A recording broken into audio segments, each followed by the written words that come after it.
Ladies and gentlemen, there are certain moments in life that fracture time itself. Moments so profound that everything before them becomes a blur, and everything after becomes sharper, louder, more defined. For me, that moment wasn't a technological breakthrough, a rocket launch, or a sudden surge of fortune. It was a human being, a single person whose presence didn't just shift the direction of my life, but transformed the way I experienced time, emotion, and even thought. I've spent my entire existence obsessed with building machines, systems, cities, visions of the future. But what I never truly understood was how one person could enter your orbit and subtly, almost imperceptibly at first, reprogram the entire operating system of your mind. I used to think emotions were just a side effect of biology, noise in the signal of logic. But I learned that the human heart isn't a distraction from greatness. Sometimes it's the catalyst for it. When I first met her, I didn't fully grasp what was happening. People assume that great changes arrive like thunder, loud, dramatic, impossible to ignore. But some of the most powerful transformations arrive quietly, like gravity, invisible but inescapable. She wasn't loud. She didn't need to be. There was something in the way she looked at the world that mirrored something in me. A kind of relentless curiosity, but paired with a softness I didn't know how to access in myself. She asked me a question once. It was such a simple question that, at first, I dismissed it. She asked, "Do you ever stop building long enough to feel what you're building for?" I laughed at the time. I told her that the future doesn't wait for anyone's feelings. But the question lingered, like an equation I couldn't solve. I grew up believing that the most rational path was the strongest one. I calculated, I optimized, I engineered my life like a launch trajectory.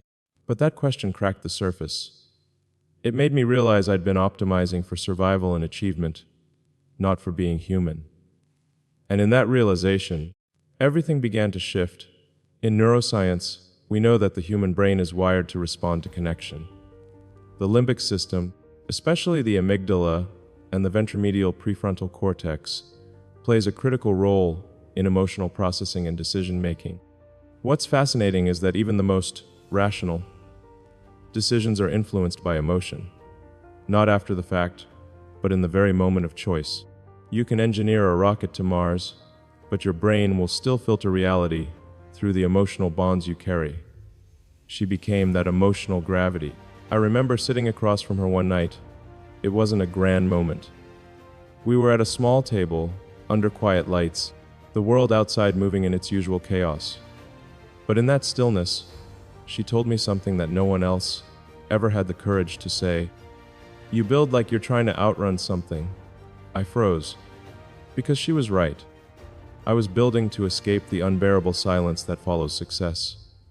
When the applause fades, when the launch is over, when the world goes to sleep, there's this moment of stillness that can feel heavier than failure itself. And in that silence, she saw me. Not the public version, not the curated image of ambition, but the raw, trembling human underneath. She didn't try to fix it. She just acknowledged it. And sometimes, acknowledgement is the most revolutionary act. You see, for people like me, people who live inside their own heads, who use logic as armor, love is not soft. It's disruptive. It's a force that hacks your neural networks, rewrites your assumptions, and forces you to confront the spaces you've been too afraid to enter. And she did exactly that. I started noticing how her presence altered my internal landscape. Before, my mind ran like an algorithm, linear optimized, relentlessly forward. But with her, there were pauses. Pauses where I actually felt the world instead of just analyzing it. It's strange, isn't it? You can know every scientific fact about human emotion and still not understand it until someone hands it to you like a mirror. I once told her about my fear of losing time. How every second felt like a currency I could never get back. She smiled and said something that, at the time, felt almost infuriatingly simple. Maybe time isn't meant to be spent like money. Maybe it's meant to be experienced like music. I didn't understand it fully then. But later, as I sat in a room alone, those words echoed. Music doesn't rush. It unfolds, It holds silence as much as it holds sound. For the first time in years, I stopped. I didn't stop to strategize. I stopped to feel. And that changed everything. For years, I had believed that humanity's future depended on technology, on speed, on relentless iteration. And yes, technology is vital. But the thing that moves humanity isn't the machine. It's the human heartbeat behind it. Machines don't dream. People do. And sometimes it takes another person to remind you that dreams aren't built in isolation. She had this way of asking questions that burned into my mind like equations unsolved. What does winning mean if it costs you the ability to feel it? That question haunted me for weeks. I began to look at my life not as a ladder to climb, but as a landscape to inhabit. And in that landscape, for the first time, I saw beauty where I used to see only pressure. Her presence didn't make me weaker.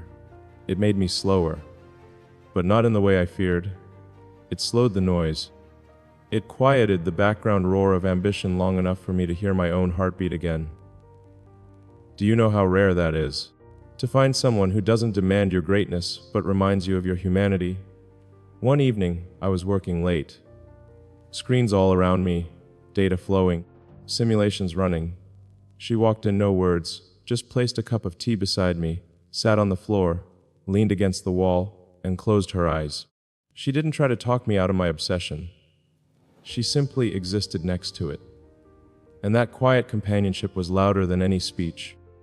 That night I learned something that no equation, no simulation, no algorithm ever taught me. You don't always need someone to understand your world. Sometimes you just need someone to be unafraid of its silence. From a scientific perspective, this is profound.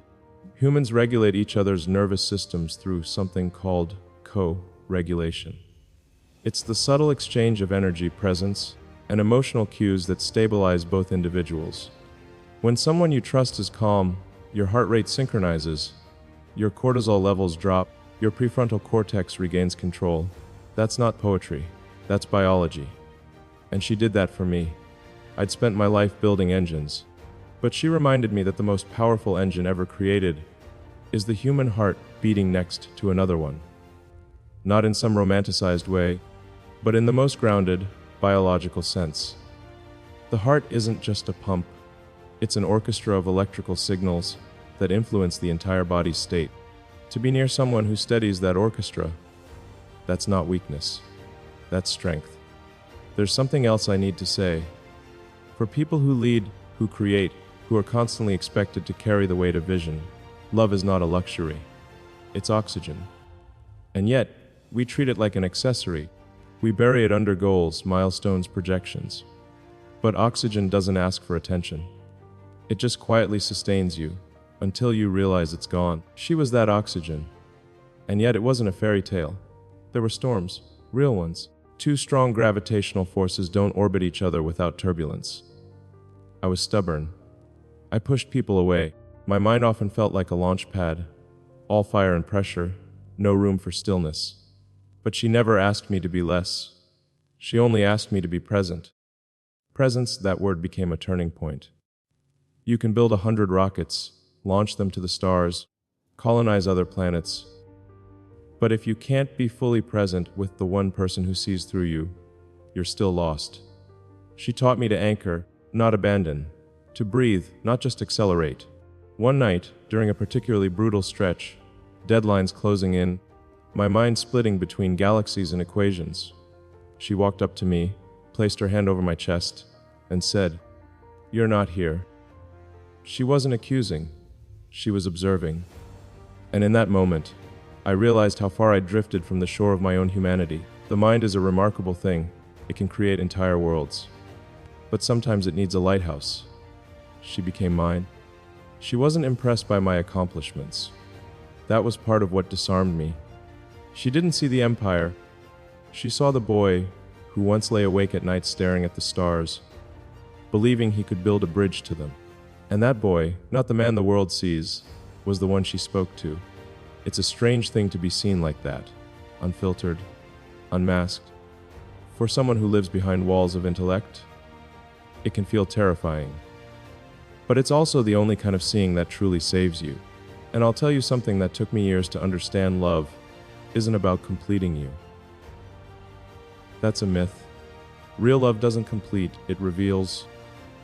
It shines a light on the parts of yourself you've hidden, even from your own mind. And once they're revealed, you can't unsee them. She revealed to me my own fear. Not fear of failure. I've always danced with that. It was fear of stillness. Fear of having to feel everything I'd avoided by staying in constant motion. But feeling isn't weakness. It's the most advanced technology we possess. It's what has kept humanity alive far longer than any algorithm. But feeling isn't weakness. It's the most advanced technology we possess. It's not something we built, it's something that built us. Long before rockets, before code, before silicon circuits and neural networks, there were human hearts and minds evolving in response to connection. That's the oldest intelligence we have. She reminded me of that intelligence, not through grand speeches, but through quiet constancy. She didn't arrive to change my world. She arrived as herself, and my world rearranged itself around her presence. I've often said that extraordinary breakthroughs don't come from comfort. But I used to believe that meant only discomfort in work, in ambition. What I learned through her was that emotional discomfort, the kind that cracks your carefully built armor, can be the most transformative force of all. There was a night when everything was falling apart, pressure mounting from every direction. I had become an avatar of control, managing systems too big to sleep, too complex to feel human inside of.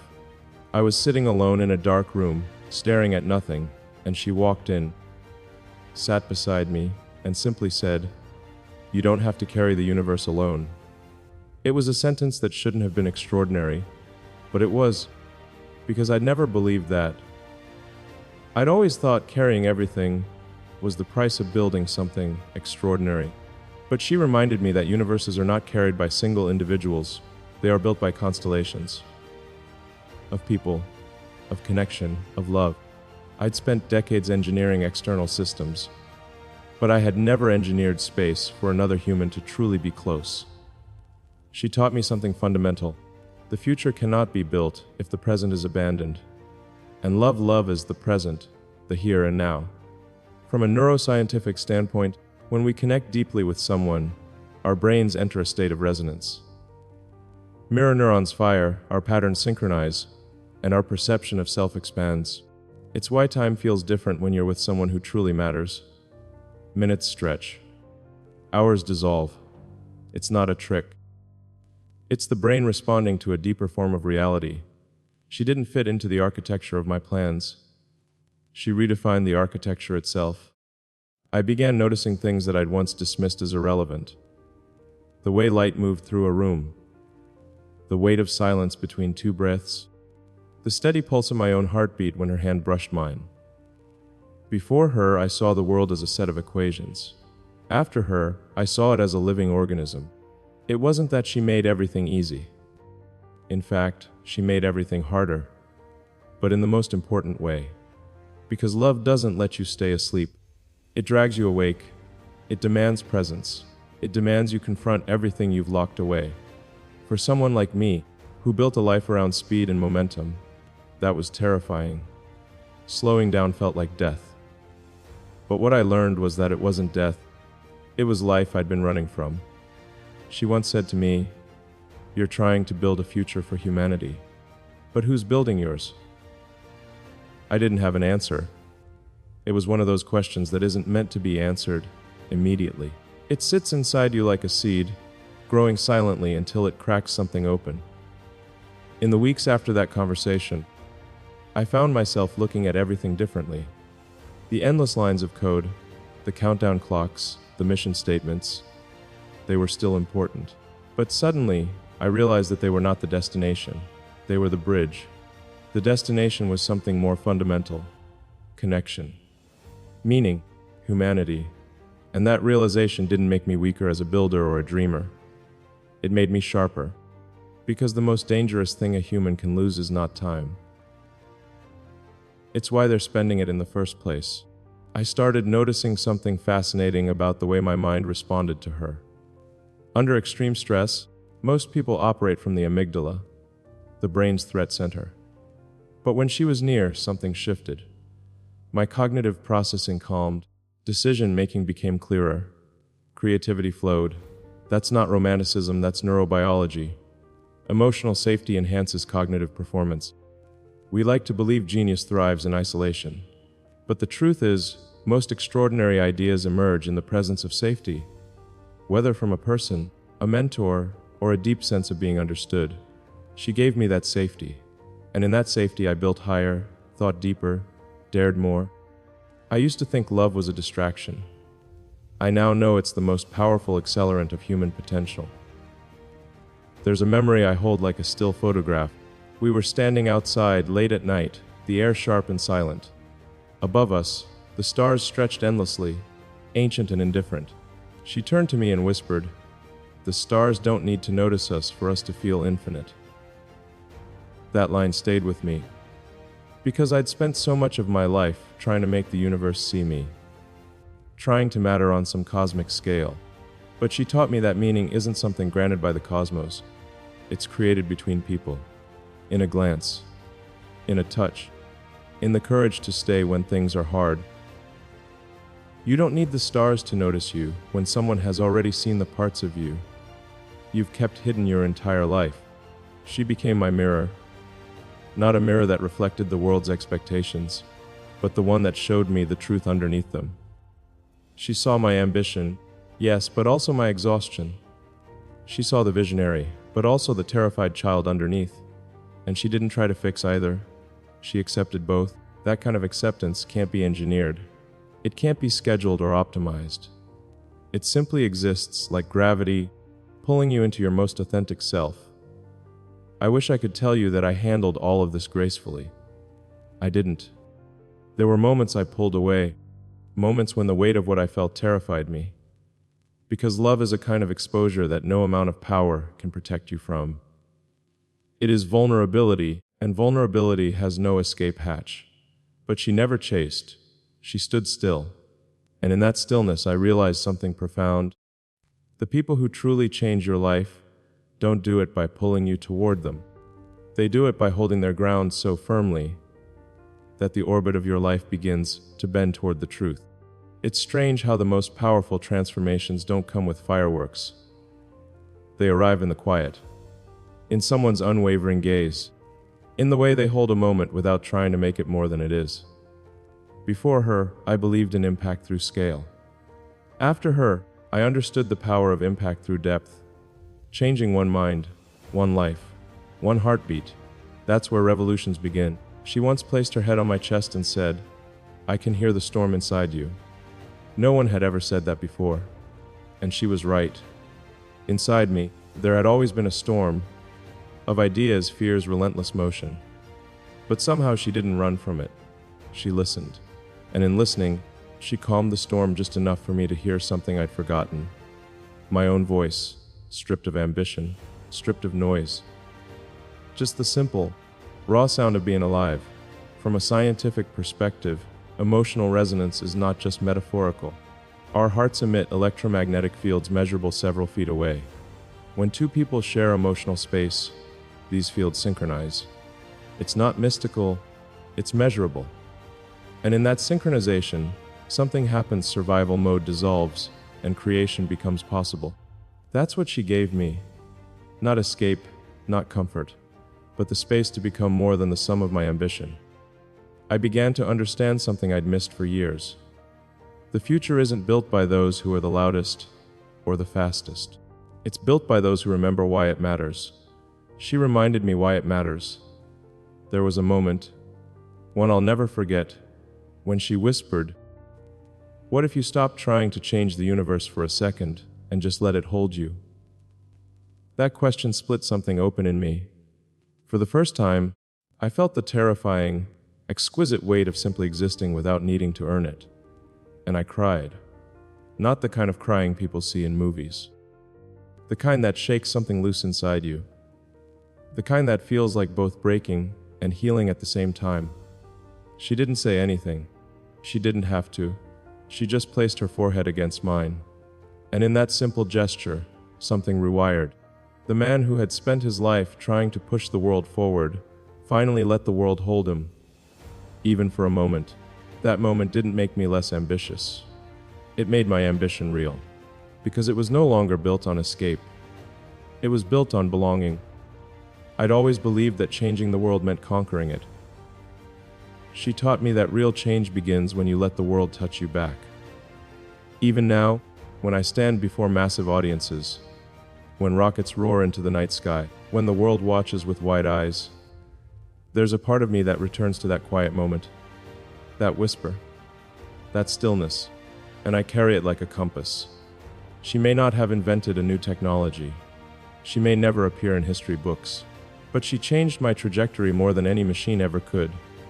She was, without a doubt, the woman who changed my life forever, not by standing in the spotlight, but by holding the light steady when I forgot where home was. She was, without a doubt, the woman who changed my life forever, not by standing in the spotlight, but by holding the light steady when I forgot where home was. And that's the thing about people like her. They don't arrive with fanfare. They don't demand the world's attention. They simply stand so quietly, so unwaveringly, that your soul can't help but turn toward them. I've stood in rooms that echoed with the sound of applause. I've watched entire cities hold their breath as engines ignited, as steel and fire ripped into the sky. I've seen the curvature of the earth from the edge of space, and felt the weight of history pressing down on every decision. But none of those moments carried the gravity of a single human heartbeat steadying mine. In leadership, in innovation, in all the ways we try to shape the world, we often talk about power. But power without connection is just noise. It's empty acceleration, impressive to watch, hollow to live. I didn't learn that from books, or data, or the endless noise of ambition. I learned it from her. When everything else fell silent, she remained. There's something extraordinary about being truly seen. Not through the filter of what you've achieved, but through the quiet chaos of who you are underneath. She never flinched at my intensity. She never bowed to the myth of who people believed I was. She simply met me, not the legend, not the builder, not the dreamer, but the human, and she held that humanity with both hands. That's rare, that's powerful, and it changes you. The truth is, I don't believe love is soft anymore. I believe love is the hardest thing we will ever do. To love someone is to hold a mirror to their deepest fractures and say, I see you. Even here, I stay. To be loved is to let someone walk into the storm inside you without shutting the door. She walked into mine, and that changed the way I build, the way I think, the way I breathe. It changed the way I see humanity itself. Because if one person can alter the entire trajectory of a single life, then imagine what billions of us could do if we truly saw each other. That idea reshaped my understanding of the future. I used to believe the future would be built with machines. Now I know it will be built with connection, with presence, with moments like the ones she gave me. Moments where you remember why it all matters. We're obsessed with going faster, building higher, reaching further. But sometimes the most revolutionary thing you can do is stop, listen, and feel. She taught me that the most advanced civilizations won't be the ones that conquer the stars first, but the ones that carry their humanity with them when they do. I think often about a conversation we had beneath a sky so dark it felt infinite. I was talking about propulsion systems, trajectories, light years, the language I was fluent in. She interrupted softly. What's the point of reaching another star if we forget how to hold each other here? That question lives in me. It shapes the way I see every mission, every equation, every launch. Because exploration without humanity isn't evolution. It's escape. The woman who changed my life didn't hand me answers. She handed me questions. Questions that stripped away everything performative and left only the real. Questions that made me confront not just where I was going, but why I was going there in the first place. In the years since, I've learned that love is not a story with a clean arc. It doesn't always end the way you expect. Sometimes, it doesn't end at all. It simply transforms. It lives in your wiring, in your decisions, in the way you move through the world. There are places I go, in cities, in silence, in stars, where I still feel her presence like a pulse beneath the noise. It's not about holding on to the past. It's about carrying forward the part of you that only became visible because someone else had the courage to see it first. We often measure legacy in structures, inventions, revolutions. But the truest legacies are written inside people. The woman who changed my life will never be a headline. But she is in the architecture of everything I build now. Every line of thought, every choice I make, carries her fingerprint. She didn't just change what I build. She changed who I became while building it. I think that's what love does when it's real. It doesn't trap you. It releases you into the fullest version of yourself. It doesn't demand worship. It demands truth. And truth, real truth, is the most powerful force in the universe. I remember once asking her, "What if all of this fails?" She smiled that quiet, unshakable smile and said, "Then at least you'll have lived awake." Lived awake. Those words became my anchor. Because in the end, that's all any of us truly want. Not to be perfect. Not to be untouchable. Just to live awake. To feel the weight of our existence. And still choose to move forward. I have built machines that defy gravity. But she built something far greater in me. The courage to stand still without feeling lost. If you're listening to this and you've met someone who sees you that way, hold on to it. Not with fear, with reverence, because that kind of connection isn't just love. It's evolution. It's how civilizations survive, not just through technology, but through the beating pulse of humanity carried forward. And if you haven't met someone like that yet, don't mistake their absence for a lack of meaning. Sometimes, the person who changes your life is also the one who teaches you how to be ready for it. I'll leave you with this. Every equation, every launch, every idea is just noise without a heartbeat behind it. The future isn't built in steel and code. It's built in moments of presence between two people who dare to see each other completely. She changed my life not because she gave me a map, but because she reminded me where home was. Not a place, not a building, but a feeling. A quiet, steady, human heartbeat. And that heartbeat still guides me. Thank you.